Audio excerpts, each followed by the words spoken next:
Shalom Uvrachá, sejam todos muito bem-vindos ao programa Conexão Judaica, produzido e transmitido pela TV Judaica, diretamente do Beit Chabad do Morumbi. Hoje temos a honra e o prazer de receber a vereadora Cris Monteiro, uma super amiga da comunidade judaica de Israel, eu diria da boa-fé, dos bons costumes e da justiça, que são as suas pautas. É verdade. Então, muito nos honra, muito obrigado por estar aqui com a gente, estabelecendo essa conexão judaica. Prazer todo meu, uma alegria estar aqui, obrigada pelo convite, parabéns para vocês pela TV, estou super animada para esse bate-papo. Ah, que bom, que bom. Acho que seria legal para aqueles que talvez ainda não te conheçam, que você realmente é um sucesso e a gente fica feliz, todo mundo que se envolve um pouco mais em política, sabe o momento que a gente está vivendo, fica feliz em ver pessoas autênticas, né, na luta por tudo que é justo. Não é que somos perfeitos ou melhores ou piores, ao contrário, a gente reconhece nossas limitações, né? Mas para aqueles que talvez ainda não conheçam a Cris, ou que não conheçam a sua história, se você puder resumir um pouquinho da sua trajetória de vida, da sua entrada para a vida pública e tal, e aí depois a gente fala do judaísmo. Tá bom, vou tentar ser bem rápida, porque a história ela é longa, né? Mas, bom, como é que eu vou começar? Como eu entrei para a política e depois eu vou lá atrás. Mas em 2018 eu era diretora de um grande banco de investimentos americano, o JP Morgan, na realidade é o maior banco de investimentos do mundo. Eu tinha responsabilidade pela América Latina e Canadá, já estava lá há muitos anos, eu passei 30 anos no mercado financeiro e eu fiquei encantada pela política e eu nunca tive nenhum interesse por política, eu não tenho parente político, eu era aquela eleitora que no caminho da urna eu ligava para alguém, votava em qualquer pessoa, não sabia em quem eu votava, não checava se aquela pessoa estava ou não trabalhando, e me deu esse desejo muito grande de me envolver mais com política. E me filiei a um partido, que é o Partido Novo, e fui candidata em 2018. Eu pedi demissão para ser candidata, ou seja, foi uma mudança muito relevante na minha vida, muito corajosa. Eu até hoje, quando eu penso, falo, nossa, o que aconteceu? Bem, o fato é que eu peço demissão, faço uma campanha política sem ter nenhuma experiência em campanha política. Se alguém aqui sabe fazer campanha política sem nunca ter feito, imagina o que era. Então, eu não sabia o que era fazer campanha, mas me aventurei, eu estava completamente envolvida naquela mudança da minha vida. Não fui eleita, o que foi uma frustração muito grande. Mas eu costumo dizer que foi um fracasso e que pessoas bem-sucedidas colecionam fracassos. Ninguém que é bem-sucedido o tempo todo em tudo que se faz. E eu já sabia disso, mas obviamente quando você não consegue o que você deseja, tem uma frustração. Então eu vivi aquela frustração, fiquei muito chateada, mudei a minha vida para ser política, não fui eleita. Mas aí eu já estava desempregada e não voltei para trabalhar e resolvi me candidatar novamente em 2020, mas aí para vereadora. Em 2018 eu fui candidata a deputada estadual. Em 2020 a minha campanha foi um pouquinho melhor, um pouquinho, enfim, mais elaborada do que... Mais experiente, porque eu já tinha tido a de 2018 e consegui ser eleita. Eu digo que na Câmara Municipal de São Paulo são 55 cadeiras. Eu consegui entrar na cadeira 53, ou seja, eu passei raspando. E, bom, tive um mandato de 4 anos, e no ano passado, 2024, tentei a reeleição, e aí eu peguei a cadeira número 20, ou seja, eu fiz em 2020, eu fiz 18 mil e poucos votos, e em 2024, eu fiz 57.904, 3 vezes mais. Mas como é que eu cheguei em 2018, né, diretora de banco de investimentos americano? Eu sou a segunda filha de um casal que tem 3 filhos, eu tenho uma irmã mais velha e um irmão mais novo. A minha mãe é de Minas Gerais e de uma família muito simples de agricultores ali de uma pequena terra. E elas tiveram um problema muito importante naquela época e mandaram botaram a minha mãe aos 16 anos num ônibus para o Rio de Janeiro para ser empregada doméstica. Era muito comum naquela época fazer isso. Ainda tem um pouco, mas na década de 60, 70, era muito comum. Minha mãe conhece meu pai, um taxista, e tem 3 filhos, como eu disse. Eu, muito pequenininha, por volta de 4 anos de idade, não tem muito claro, eu começo a desenvolver uma condição autoimune chamada alopecia areata, que faz com que o meu sistema imunológico ataque o meu cabelo e eu perco os cabelos. Então, isso aqui é uma peruca. Eu até escrevi um livro ano passado, vou mostrar para vocês como eu sou. Assim estava todo mundo ver. Essa aqui sou eu, né? Sem peruca.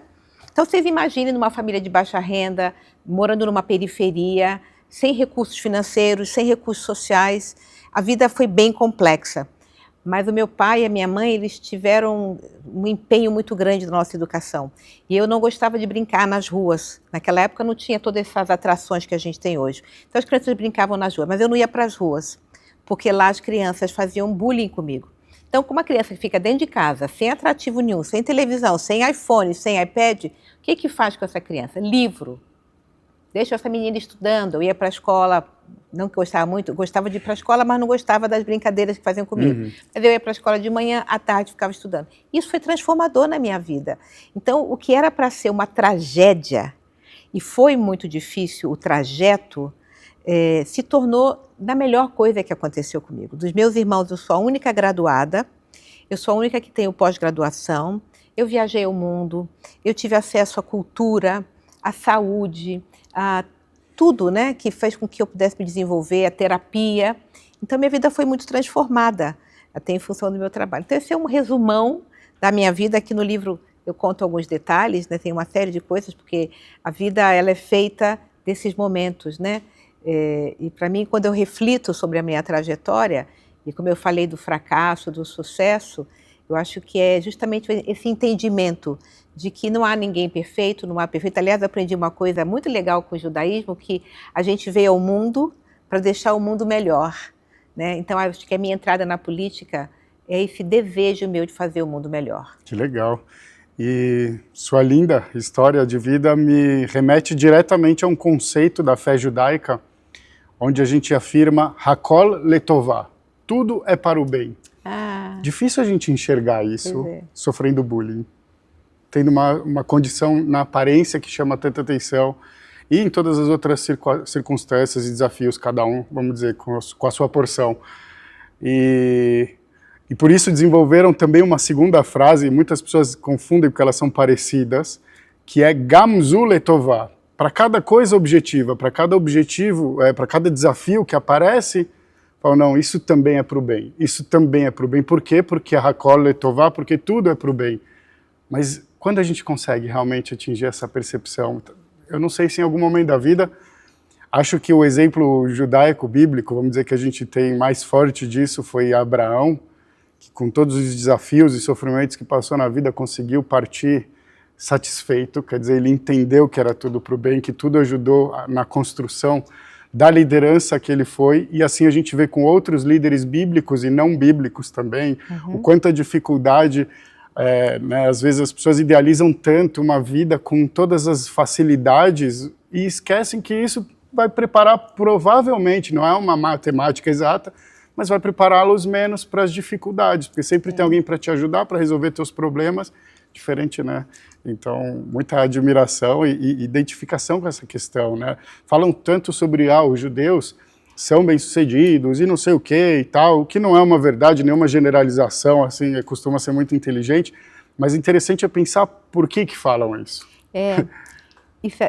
Na sexta-feira, eu tive no Shabat, na casa de um rabino ortodoxo, e eu acho que ele falou sobre a Parashá. Sim, a porção semanal. Exato. E ele falou da Parashá, e muito ele disse sobre o fato de você, no momentos difíceis, ter que estimular a sua criatividade, e que eu gosto muito desses simbolismos do judaísmo, né? Que é mais do que simbolismo. Tem carrega um simbolismo, as metáforas, né? Mas tem um ensinamento muito sagrado, muito rico. Então ele fala exatamente isso que você estava dizendo.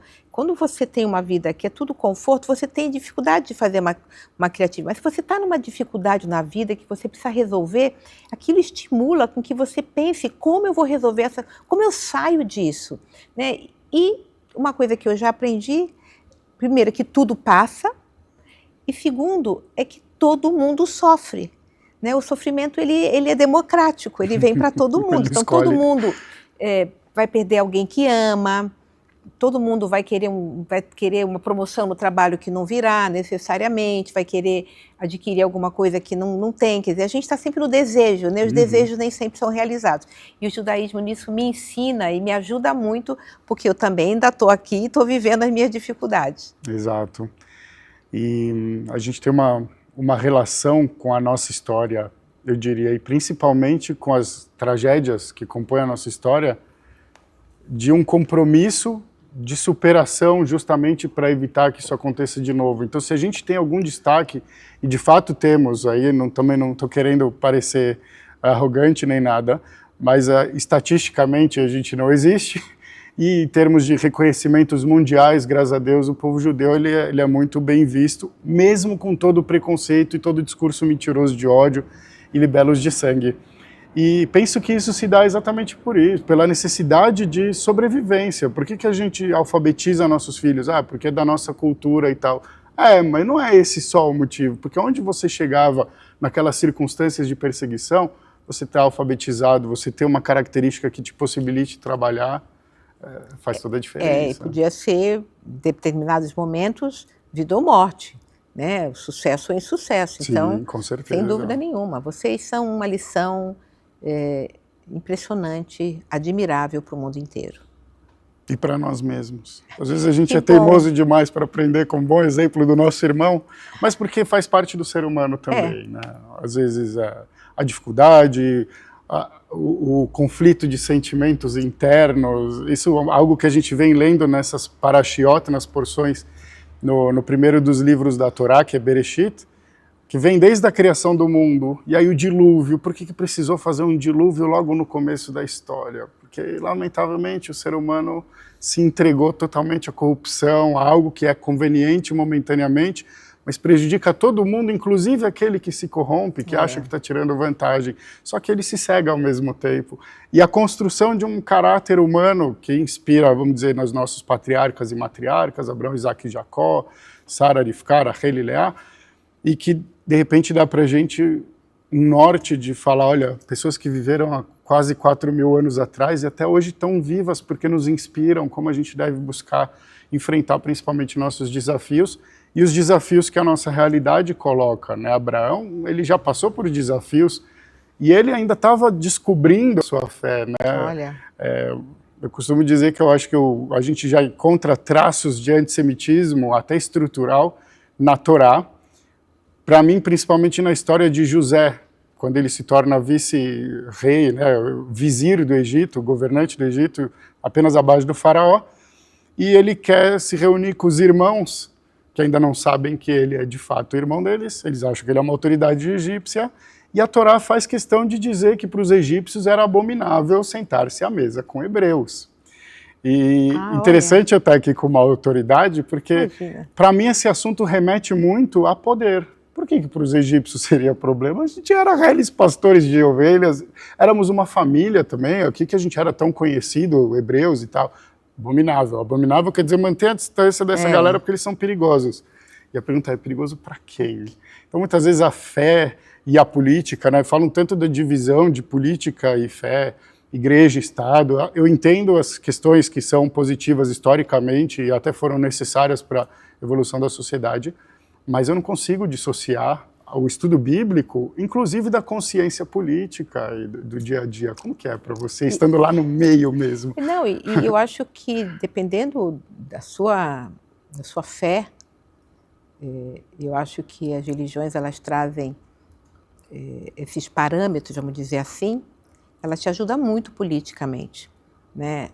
Nos seus princípios, na sua ética, em como você se comporta com o outro. Exato. É a boa-fé, né? Que Exato. É inerente a todas as religiões, não alguma específica, Exato. e até a não-religião. E até a não-religião, né? Porque dizem que se você tem uma coisa que, deixa eu ver se eu vou lembrar, não acreditar em Deus já é ter fé em alguma coisa, né? Porque se existe Já Deus é e você, se você fala, não, isso não existe, sinal de que você acredita que o não existe, existe. Já existe uma crença envolvida. Já existe uma crença em alguma coisa. Eu acho isso fascinante. O rabino Jonathan Sachs falava disso e acho que ele tinha um grande amigo que era um ateu convicto e isso não impedia eles de ter uma identificação imensa Né? Como isso é inspirador para a vida. Né?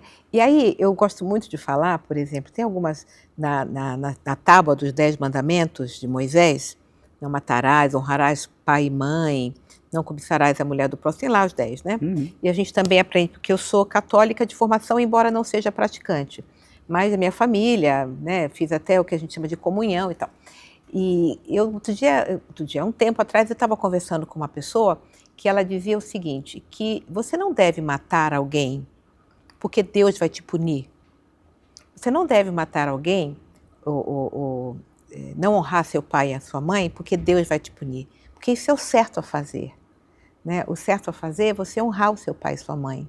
O certo a fazer é você não matar alguém. O certo a fazer é não roubar. O certo a fazer é não cobiçar o que o outro tem. E isso, mas como isso talvez não seja tão claro, quando você coloca isso dentro de uma tábua e você ensina para os outros, aquilo vai ficando mais claro. E o que é isso? São valores. Valores que você tem que levar para a sua vida, para o seu dia a dia. Então, eu não desejo o mal do outro, porque eu não quero que o outro deseje o meu mal. Eu faço bem ao outro, porque eventualmente é o outro, em algum momento eu vou precisar... É uma questão de empatia. Empatia, né? De compaixão. E eu gosto muito desse arcabouço ético, né? Esse arcabouço que ele está dentro de mim. É óbvio que eu sou uma pessoa, como eu digo, eu sou um rascunho de mim mesma. Eu sou uma pessoa ainda que estou aqui aprendendo, então eu cometo erros. Eu sinto raiva, eu às vezes desejo algo que alguém tem, eu tenho que sempre me resgatar. Né? Quando eu sinto que alguma coisa está me perturbando, eu falo, por que isso está acontecendo comigo? Por que eu estou sentindo isso? Qual é a origem desse sentimento? Por que eu estou com raiva daquela pessoa? E eu sou muito introspectiva, e eu gosto muito desses mergulhos, e eu acho que isso traz para a política. Né? A política é muito mal vista. Né? A política é vista, percebida como um lugar de pessoas desonestas, corruptas, que estão lá trabalhando só em função delas mesmas, dos seus próprios interesses. E eu não quero ser modelo, mas eu quero praticar uma política de fazer o bem ao outro, de melhorar a vida das pessoas, na medida em que eu possa. E isso também é religiosidade. Exatamente. Isso também é o arcabouço ético. São princípios e valores que o judaísmo, por exemplo, ele tem esse discernimento e ensina isso. Eu vejo isso muito porque eu estou muito próxima da comunidade, Sim. embora não seja judia, tenho um interesse muito grande na história, em tudo que vocês fazem, e tenho aprendido muito. Isso aí. A gente vai fazer um pequeno intervalo agora, daqui a pouquinho a gente continua essa conversa super legal.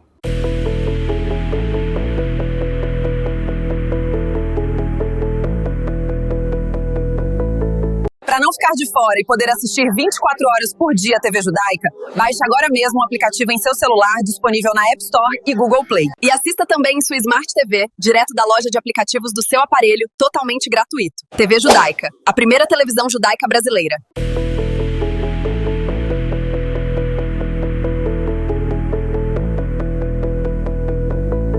Voltamos com o programa Conexão Judaica. Já aproveito aqui para seguir com a vereadora Cris Monteiro, fazendo uma perguntinha. A gente terminou outro bloco falando sobre a empatia como uma forma de percepção, acho, melhor forma de percepção da fé. A gente não usou essas palavras, mas acho que essa é meio que a conclusão. E eu digo muito nas cerimônias que eu costumo fazer, e algumas aulas também, que o mandamento mais conhecido da Bíblia, e eu não uso a palavra Torá, que eu realmente quero que todo mundo possa se sentir contemplado, não que Torá exclua, mas associam diretamente ao judaísmo, que é amar o próximo como a ti mesmo. Todo mundo já ouviu essa frase e a maioria das pessoas sabe que vem da Bíblia. E para mim ela é o princípio da empatia. E acho que uma pessoa que chega num cargo, numa função coletiva, comunitária, ou mesmo executiva, legislativa, que tenha essa consciência, ela realmente vai fazer muita diferença positivamente. Você estava falando isso como sua percepção pessoal, inclusive, daquilo que a gente tem como estigma da política brasileira e, infelizmente, assim, obviamente você não vai me entender mal, a gente tem muito motivo para pensar isso. E, assim, por isso também a gente se orgulha tanto de ver pessoas que nadam contra essa maré e que, lamentavelmente, tomam muitas bordoadas, para usar uma palavra leve, muito leve até, mas... Como funciona essa questão também? Muitas vezes a hostilização daquilo que é um bem comum, de repente ser muito mal visto, ou então mal apresentado para que não engaje, e não, pera, mas gente, o que tem para falar contra isso? Porque como que a gente vai ficar defendendo coisas que não vão ser benéficas para a maioria das pessoas? Eu te faço essa pergunta porque logo na sequência, eu acho que isso identifica muito também com os valores judaicos de mundo, assim como a gente falou, na verdade, da boa-fé, a maioria das religiões entendem dessa maneira, independente de termos cometido erros com um rótulo ou outro no decorrer da história, o propósito sempre foi esse. Então, como que é essa? Muitas vezes é uma luta de forças, né? E a política, para mim é um aprendizado, porque, como eu disse, eu não tenho essa experiência prévia de muito tempo. Então, eu estou na política, primeiro mandato de 4 anos, estou terminando o primeiro ano do segundo mandato, agora no final de dezembro. Então, no final das contas, eu estou vivendo a política há 5 anos. Então, tenho muito que aprender. E esse aprendizado que você está falando dessa guerra de forças, para mim, é uma das questões que mais me intrigam. E eu tenho experiências pessoais, porque, por exemplo, se pensar na política municipal, né? Eu sou vereadora da Câmara Municipal de São Paulo, então a minha competência ela está dentro da cidade.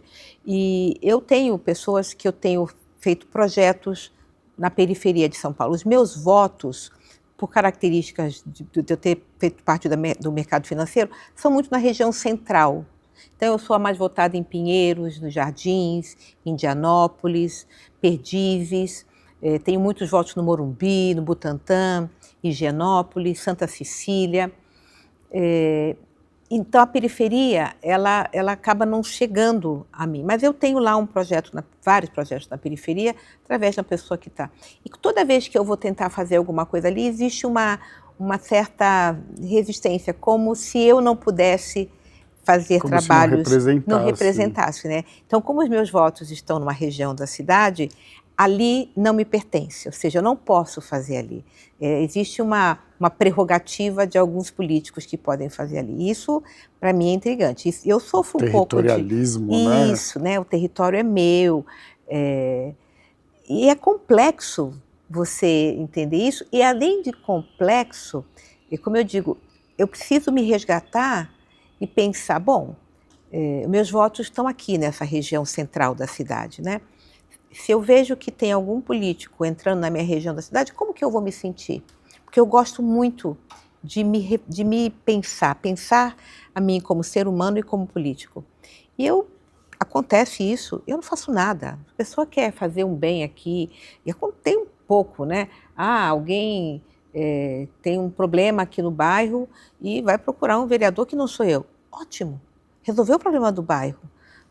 A questão é essa, a gente está lá... No fim das contas, importa resolver. O importa é a resolução. Não levar o crédito, né? Exato. Né? Então, essa é um struggle, né? Não sei como um desafio para o político, e esse territorialismo muito grande que a gente vê. Isso estou falando no nível municipal, ele entra no nível estadual e entra no nível federal, no país todo. Quer dizer, cada político quer o seu rincão, né, o seu território, porque ali estão os seus votos, então aqui ninguém entra. E quem perde com isso é a população que mais precisa. É a população que precisa de educação, de saúde, de lazer, que precisa de transporte de qualidade. Essa população, ela fica à mercê dessa briga. E é lamentável. No final das contas, é lamentável. Então, falta compaixão, falta empatia. De você ver, bom, que não seja eu, mas que vai alguém que resolva o problema daquela escola, que está com problemas de infraestrutura. Ali, aquelas crianças daquela escola vão ter a solução que elas precisam. Então, há que ter um desenvolvimento muito grande entre nós, políticos, porque eu faço muita terapia, né? Às vezes eu falo, os políticos, e minha terapeuta fala, você é política. Agora eu sou política. Choque de realidade. Exato. Ela fala Mas assim, que bom. Né? Ela fala, você é política. Eu falo, é verdade, agora eu sou... Não, porque eu sou diferente. Você é política, você é política. Então, que nós políticos possamos fazer essa esse olhar compassivo para a cidade, para o Estado, para as pessoas que mais precisam. Exato. Porque eu não estou lá por mim. O que tem que falar mais alto no momento em que tem uma caneta na mão, né? Uma capacidade de agir. Sabe que isso também me remeteu a um questionamento que eu tinha por muito tempo. No povo judeu tem toda essa coisa, a Torá fala, a gente tem que se unir, é um povo só e tal, e os nossos sábios também batem muito nessa tecla, é muito lindo. Eu falava, legal, mas como a gente começa com 12 filhos que viram 12 tribos, e cada tribo tem suas características, e a gente nem pode se misturar por um determinado período da nossa história, por uma questão de herança. E aí, um momento, eu cheguei na conclusão, a gente já nasce na diversidade justamente para explorar isso dentro de nós, da nossa natureza humana. Inclusive, o que a gente falou no primeiro bloco também, as leis estão postas no princípio da fé por Deus, porque Ele nos conhece como pai, como mãe, conhece seu filho, já vai falar, ó, você precisa melhorar nisso, faça aquilo ali, cuidado com isso aqui, que eu sei que você pode... Então, no fim das contas, tem uma coisa, e de não levar o crédito, qual tribo é mais importante? Não, somos um povo só, o povo de Israel, Israel era o pai das tribos, né, Jacó, que recebeu esse nome, porque venceu, se confrontou com a sua realidade, com suas fraquezas e evoluiu, e de repente... É o que você falou, se uma escola aqui tem o problema deveria ser de todos nós e principalmente de todos que têm a caneta na mão. Agora, quem resolveu, que bom que resolveu, aplauso. Não fez, na verdade não fez mais do que a obrigação, está lá para isso, mas que bom, porque o sistema não é assim, a realidade não é assim. Não é difícil. E não tem bandeira, não tem partido, não tem ideologia, a gente fala em Yiddish, tachles, é objetivo, é isso aí, é preto no branco, como falam. Não tem o que duvidar, o que não enxergar. Tem um problema ali, por que ninguém resolve? Vamos resolver como grupo, né? Exato. Exatamente. E o que você falou, na hora que você começou a falar, justamente a gente me remeteu à nossa primeira parte, né? Que a nossa dificuldade com a diversidade, com o diferente, né? Então nós somos, e eu vejo isso nos partidos políticos, então ele é de um partido, eu sou de outro partido, então aqui essa é a minha ideologia, essa é a ideologia do outro. Embora seja... não sei se compreensível a palavra, é o que está posto, né? É o que está posto. Como que a gente trabalha? E a sociedade civil tem um papel muito grande nisso também, porque eu costumo dizer que quando eu estou no plenário da Câmara e que eu olho os meus colegas, os outros vereadores, eu fico analisando, fico olhando cada um, e ali tem a representação da sociedade paulistana. As escolhas que estão ali, as pessoas que estão ali foram escolhidas pelo povo que vive aqui, né? Aquele que ele olhou e falou assim, essa pessoa me representa melhor. Eu fui escolhida por pessoas que olharam para mim, escutaram o que eu tinha que falar, falou, essa pessoa me representa, vou dar o voto para ela. E ali está isso. Então, essa divergência, essa diversidade que está representada na Câmara Municipal, ela representa a sociedade e sua diversidade e suas idiosincrasias.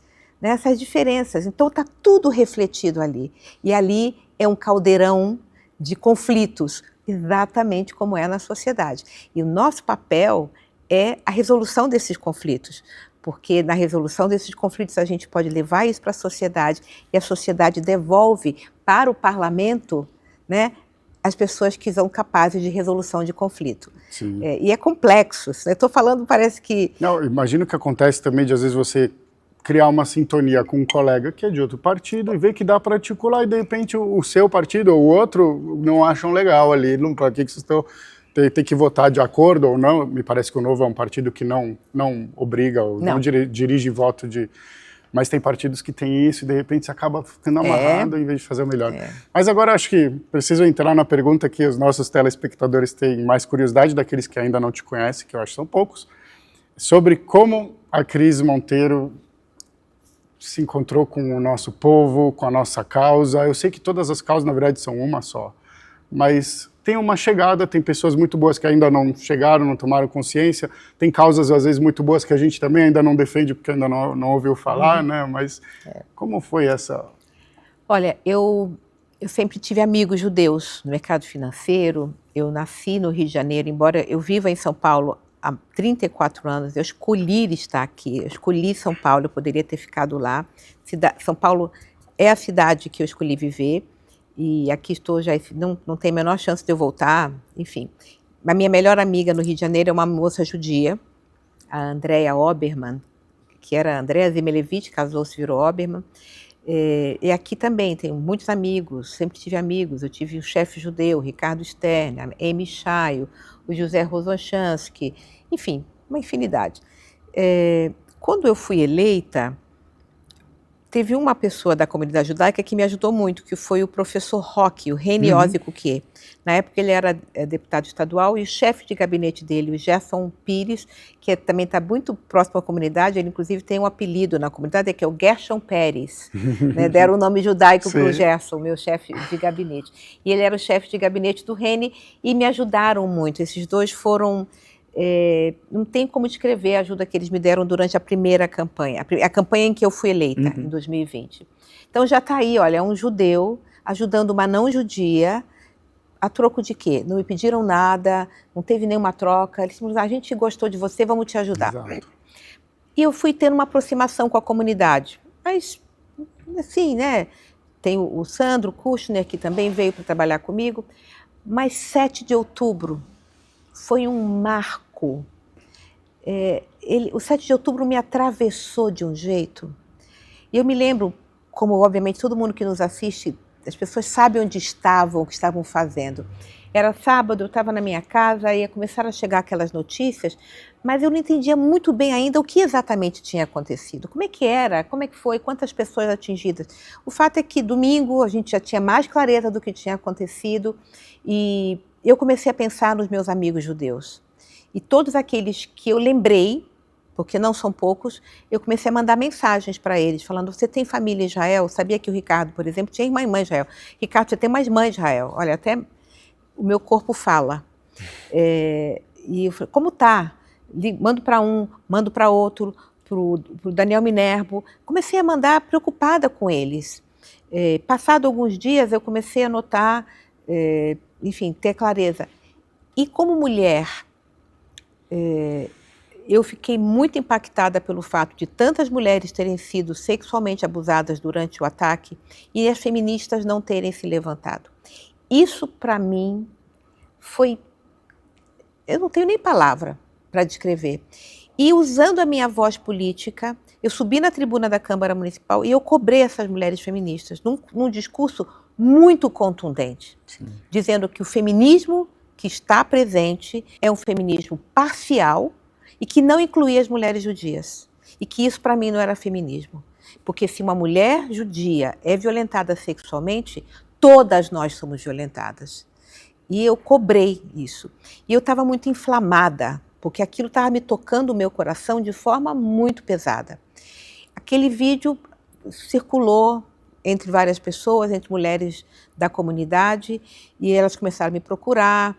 E aquilo ali começou para mim, eu comecei a entender o que tinha acontecido e eu vi que um antissemitismo muito grande começou a aparecer, porque 7 de outubro foi em 7 de outubro, a Guerra de Gaza foram 2 anos com imagens terríveis da guerra, com sofrimento do povo de Gaza muito grande, e esse ódio contra os judeus. E os meus amigos brasileiros não tem nada a ver com a guerra, você pessoalmente não tem nada a ver com a guerra, as pessoas que estão nos assistindo, como é que essas pessoas começam a passar por antissemitismo, a hostilidade? Né? Quer dizer, eu falei, bom, eu tenho uma voz política, eu tenho uma tribuna onde eu posso, eu tenho esse poder de falar pelo povo judeu, mesmo não sendo judia. Essa causa passou a ser a minha causa. E eu comecei a trabalhar muito grande, e cada vez que eu me envolvo mais, a recepção que eu tenho, o carinho que a comunidade me recebe é extraordinário. Eu sempre, muito rapidamente, sempre tive uma vida privada. No sábado eu fui tomar um café na Hebraica com um colega da comunidade, e eu estou lá, e todo mundo, Cris Monteiro, quero uma foto. Cris Monteiro está aqui, Cris Monteiro está aqui, olha, Cris Monteiro está aqui, Cris Monteiro. A comunidade é muito carinhosa comigo. Eu não sou judia e eles me recebem. Sim. Eu sou diversidade em carne e osso, recebida pelos judeus de forma extraordinária. Eu sou muito grata pelo carinho que a comunidade dispensa para mim.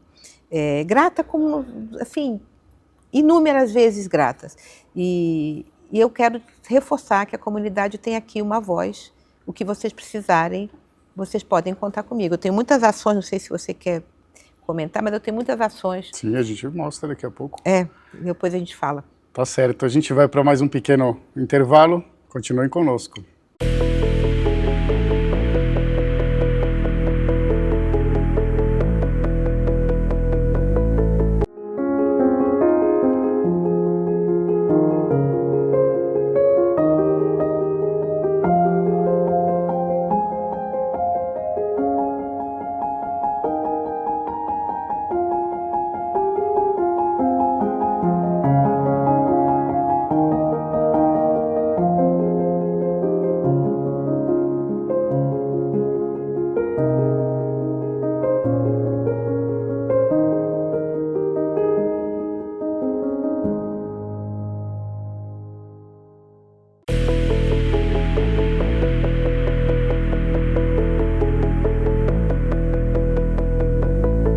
Voltamos mais uma vez com Conexão Judaica muito especial hoje com a vereadora Cris Monteiro, uma inspiração de pessoa, de história e de atuação na liderança do nosso município, vamos dizer assim, para ser justo, né? Mas com certeza a influência política que eu enxergo em você, me permita te chamar de você, Pode chamar. Ela transcende esse limite, é municipal, é vereador, alguém pode achar, não, é pouca coisa. Eu acho o contrário, eu acho que um vereador consegue ser reconhecido e inspirar nacionalmente, acho que você já está galgando seus caminhos e torço já por isso também. Mas queria voltar no tema que a gente fechou o segundo bloco, sobre essa questão do identitarismo, que é um modelo de pensamento, enfim, que está em vigência no nosso tempo, e que você, de repente, no momento que viu essa dicotomia, né, essa forma diferente de tratamento, como mulheres aqui foram abusadas, ninguém vai se indignar.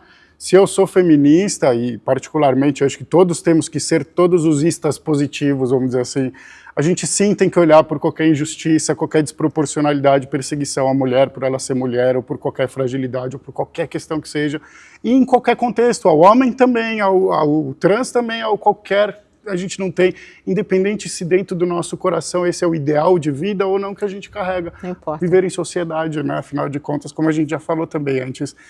Mas a parte que eu acho interessante desse pensamento identitário é que primeiro ele leva todos que se identificam a fundamentarem um pouco melhor a sua própria identidade, só que às vezes isso leva até um nível de falar, tá, mas agora que eu entendi o meu papel na sociedade, por que você tem que dizer como eu me comporto? E eu, como judeu e até como israelense, pergunto, por que alguém tem que vir de fora que não conhece a história ou que só ouviu daqueles que desde sempre propagam ódio e desejo de destruição? Para nós, qual é a realidade e como nós deveríamos ter agido?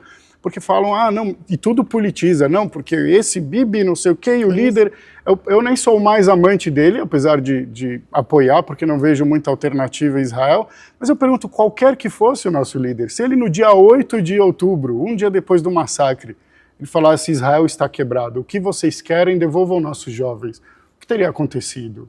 O massacre ia continuar, genocídio, as pessoas se recusam a enxergar isso.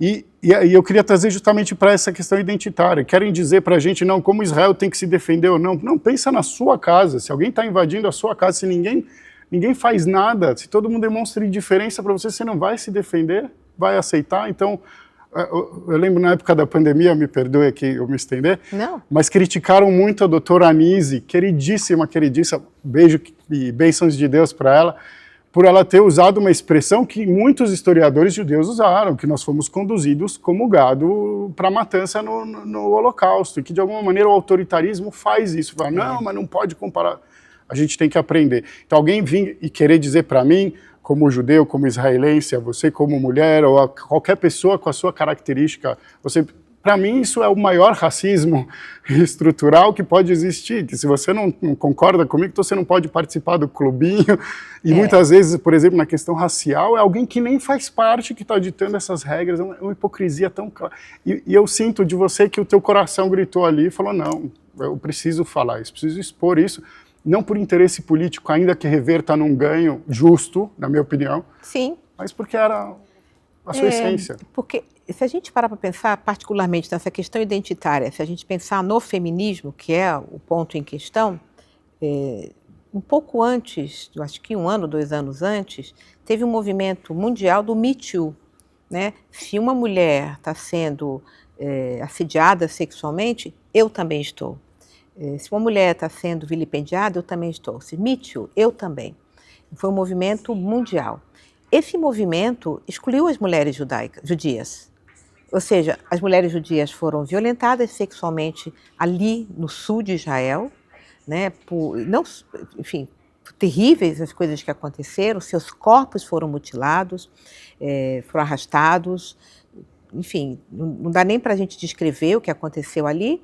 E o Me Too, não falando, ou seja, eu também, mas só quando é você, que é quem eu gosto, que faz parte do meu clube. Se você não faz parte do meu clube, tudo bem que você seja violentada. E para mim, até me reconhecendo feminista, né, porque acho que todas as mulheres merecem respeito, nenhuma mulher merece ser morta, feminicídios, enfim, violações sexuais, isso tem que incluir a todas. Seja ela branca, preta, chinesa, japonesa, judia, ortodoxa, não ortodoxa, carioca, paulista. Orientação sexual, qualquer coisa, não tem nada a ver. Não importa. E essa separação da sociedade por identidade, né, de quem é, então formam os clubes e exatamente isso. Então, você...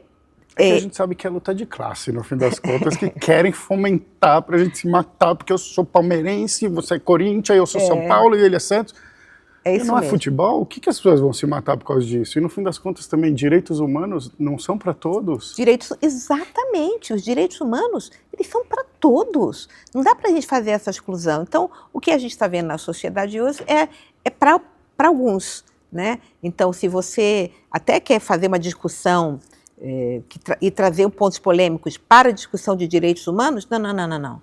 Você não faz parte, você tem que estar para lá, aqui você não entra. Como assim? Exato. Como que a sociedade vai evoluir com o fechamento a novas ideias? E quais são os parâmetros para direitos humanos? A gente ignorar vítimas e valorizar agressores, direitos dos agressores? Aonde? Todo mundo tem direitos. O agressor tem direito, sim. Eu estudei direito, eu tinha muita dificuldade de falar, mas como que eu vou defender? Vai defender, lógico, ele tem direito à defesa. É indefensável? O ato mas a pessoa é. O homem, né? Eu vi, rapidamente, tem um filme que eu gosto muito, chama Os Últimos Passos de um Homem, com Sean Penn, e acho que é com a Sigourney Weaver. E esse homem, ele é acusado de ter violentado 2 jovens e matado. E ele vai para o corredor da morte. E lá ele tem uma orientação espiritual de uma freira. E ali eu aprendi que tem uma palavra em que ela fala assim, os atos do homem são condenáveis. O homem merece o perdão. E é dificílimo, dependendo do ato cometido por este homem, que você tenha esse entendimento de que o Filho de Deus, porque somos todos filhos de Deus, ele também, como agressor, merece ser julgado e condenado, né, pelos seus atos. Claro. É muito difícil. A gente tem uma reza no Dia do Perdão, onde diz que Deus não espera pela morte do perverso, e sim pela sua conscientização. Eu acho isso tão legal, tão legal. E a gente tem muitas vezes momentos de revolta, a gente fala, não, bandido tem mais aqui. Tudo bem, terrorista, mas poxa, ele não tem família, ele não tem mãe, ele não tem um filho. Às vezes o cara não reconhece o amor dos pais, o que é muito triste, mas quando ele tem um filho é algo que dá para controlar dentro de lá. Como que essa pessoa consegue fazer um mal tão cego, tão grande, ou enfim, ou se beneficiar para prejudicar outras pessoas, como a gente vê com todos os escândalos, né? E por isso eu acho os princípios de fé importantes. Uma coisa legal também que o Rabino falou uma vez, que nunca esqueci, que ele diz assim, e você tocou um pouco nesse ponto, por isso que eu quis voltar. Tem os mandamentos ali, né? Não roubarás, não matarás. Na verdade, a tradução literal seria não assassinarás, porque em legítima defesa você deve matar, se for o caso. Mas, enfim, e a gente tem essa lei divina. Aí fala, mas espera aí, mas pela Constituição que a gente segue em qualquer país civilizado, não pode matar, não pode roubar. Só que o Rabino uma vez falou assim, mas a lei do homem, às vezes vai falar, não, pode prender esse cara sem crime, esse aqui não é meu amigo, tudo bem se fizeram isso com ele, que é o que você mencionou, Então, não, aí a gente fala, não, pera, mas a lei de Deus já tinha falado que a gente não pode abrir mão disso, né? Isso como um parâmetro para a vida, eu acho, sinto muito isso de você, nos torna muito mais autênticos. E em papéis de liderança, onde a gente pode fazer a diferença, incomoda muito. Outro dia eu vi uma frase legal na internet, dessas virais, diz assim, que o Satanás, ele não atrapalha as pessoas que fazem o mal, esses aí eles já estão fidelizados, ele vai atrapalhar quem quer fazer o bem. Então, quando estão gritando, quando estão querendo fazer mal, é porque você está ali fazendo a coisa certa. É boa essa. É legal, né? E eu sinto muito isso do seu trabalho. E acho que a gente podia falar um pouquinho também, você trouxe para a gente algum flyer? Na realidade aqui, vou deixar um com você, Legal. É um pouco do meu mandato em defesa da comunidade judaica. Desde 7 de outubro, eu acho que eu peguei isso para mim, né? Então, atos de antissemitismo que são denunciados, eu prontamente vou. Então, por exemplo, as pichações, tivemos muitas pichações pela cidade. Eu recebo essas denúncias, eu vou lá, eu ligo para a subprefeitura, mando apagar. Muitos. Então, se está acontecendo, pode acessar meu gabinete e eu vou fazer tudo possível para retirar. Houve, por exemplo, tentativa de ações de pessoas simpáticas ao Hamas na Câmara Municipal de São Paulo. Eu impedi que esse evento tivesse acontecido. Recentemente, na POSP, que é o Sindicato dos Professores do Estado de São Paulo, eu tentei impedir aquele evento. Na verdade, eu impedi porque ele ia acontecer num lugar e, por causa de uma denúncia que eu fiz, saiu daquele lugar. O sindicato abriu as portas para aquelas pessoas. Foi um episódio dantesco de celebração às mortes do 7 de outubro. E eu estou processando tanto o sindicato no Ministério Público quanto um professor da rede estadual de ensino que pega o microfone e celebra aquelas mortes. Então, também tenho feito isso. Já falei, eu discursei em defesa das mulheres judias, remoção de pichação.